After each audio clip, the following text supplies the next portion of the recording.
A lot of people want to start clothing brands in 2024 and 2025 but don't know where to start. So here's our in-depth guide on how to start on a budget. You will still need around $500 to $1,000 for things like samples, as you can't start a brand completely for free. Firstly, you need to create your vision board for your brand's aesthetic. Vision boards aren't for everyone, but they do help with the brand look and niche. Whether you want to be luxury, streetwear, gymwear, or anything else, you must have a niche you will follow. Some good websites for this are Pinterest, Save.it, and Behance. Another exercise that's good is picking 3 to 5 brands that you like and writing down everything you like about them to give you an expectation or something to follow. Next, you need to name your brand and make a logo. This is important to properly think about, and I can't name your brand for you, but use a name that you will be happy with in 5 to 10 years. Don't use any trappy names. It's not going to perform well. When you do finalize a name, check if it's available on Instagram and TikTok, and also if the trademark is available on the government website. We will leave the link to check that in the description. For your logo, it is the same principle. Some brands just use their name in a certain font, while some use graphics. It is completely up to you. If you can't design one yourself, you can pay someone on Upwork or Fiverr, for example, to bring your idea to life. Now for designs, the products you make is completely up to you and your budget, but something like a tracksuit will be more desired by the public and will have a higher profit margin than something like t-shirts, but will also be more expensive. When designing your clothes, you need to decide if you are making the designs yourself or if you will pay someone else to. If you are paying someone to, then you need to have a vision and explain it to them so they can make mock-ups and tech packs for your manufacturer. To find someone, you can look on Upwork or put .std in Instagram and people will come up. If you're making your own designs, then the best apps are Photoshop and Illustrator on desktop or Procreate on iPad. You have to pay for all of these. If you want a free software, then you can use Photopea. We have this vector mock-up pack on our site with over 100 vectors available, 3D mock-up packs, and tech pack templates to help you perfectly structure your tech packs. I don't want it to feel like an ad, but these are packs that will genuinely help you. Your design doesn't end at your graphic. Decide the fit and GSM. Do you want it to be lightweight or heavyweight and oversized? Also decide the print of the design. Different prints look and feel different, so do research into this as well. We will have a video explaining all printing techniques soon. Basically, just include literally everything about your design in your tech pack. Before we continue, if you have any questions from this video, put them in the comments and we will make a part 2 answering anything that wasn't clear.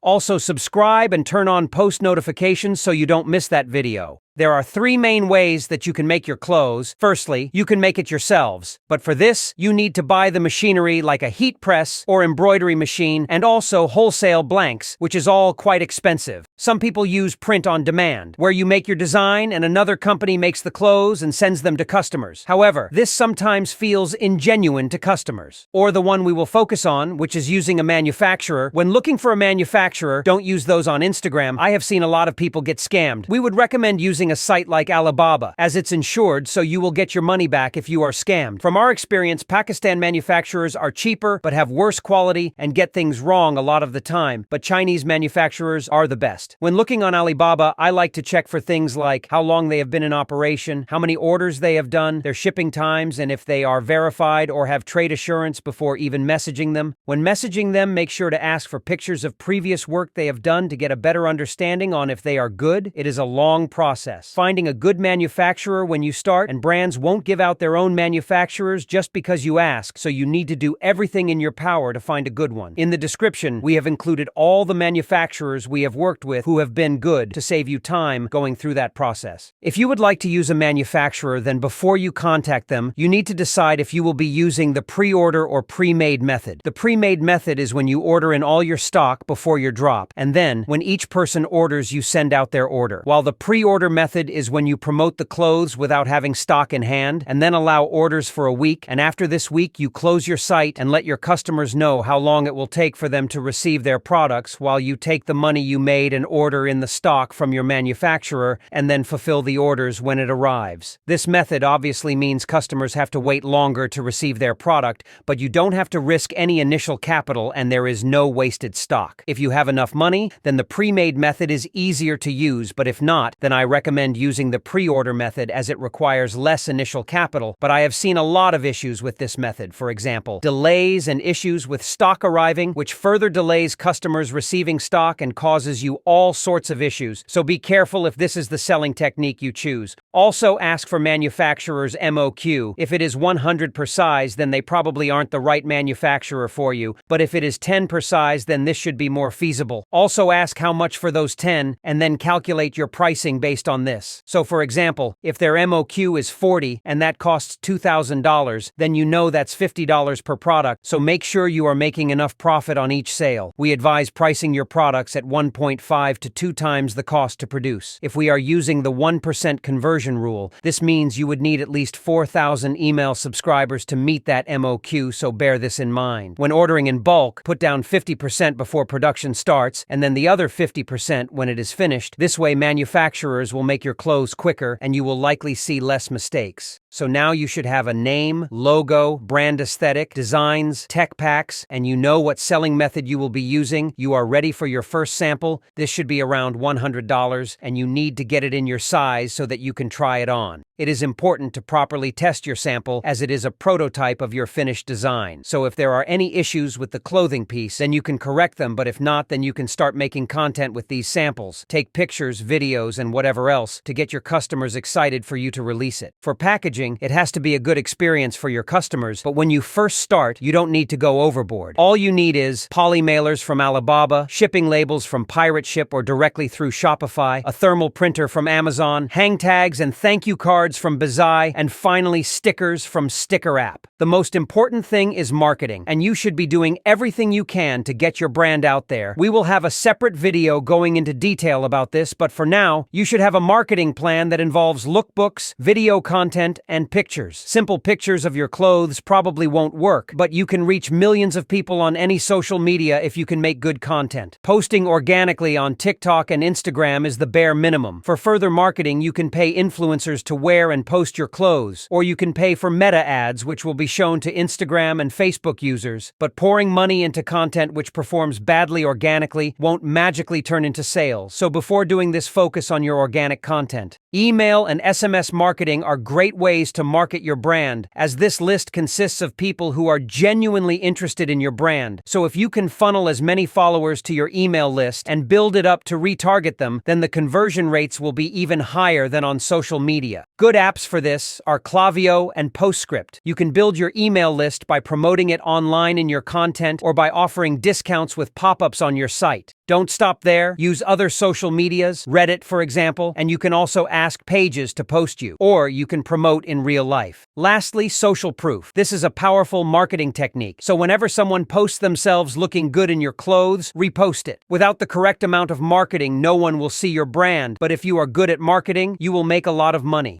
You now have everything except a website. Shopify is hands down the best for this. It is easy to use and $1 per month for the first 3 months. You can get themes to add some character to your Shopify store, but if not, you can just use the simple Shopify themes. You also need a domain. This is the web address of your site. For this, go to GoDaddy and type in your brand name, and they will show you what domains are available. Once you have a domain, you can make domain emails through GoDaddy to make yourself look more professional. So instead of yourbrand@gmail.com, you can have info@yourbrand.com. Now you should be ready to drop. Don't drop until you have enough email subscribers based on the 1% rule, but decide how long you want to promote for before products becoming available. If it is too long, then people who initially saw you may lose interest. Let people know when everything will become available so they are ready, and let them know if it is pre-order or pre-made. If you haven't already, decide if your brand will be scarce or always available. Keep in mind worldwide holidays where people may be buying more, like Black Friday. After your drop, be smart with your profit. Don't just go buy a Lamborghini Urus because you have enough. Just because one drop does well, it doesn't mean everyone moving forward will. Invest in better quality products and packaging, bigger drops, and when the time comes, a storage unit. And that is how you run your brand on a budget. But here are just 5 things you should remember. Firstly, a lot of brand owners have mentors who have already made successful clothing brands, which could be a good idea, or you could just subscribe to us and comment all of your questions. Chargebacks. These are when customers say that there was something wrong with their received product and so they want a refund. And if 1% of your orders have chargebacks, then Shopify will withhold your money. So, for example, if you get 200 orders from a drop and just 2 people request chargebacks, Shopify will withhold the money from that drop. So it is important to prevent these as best as possible.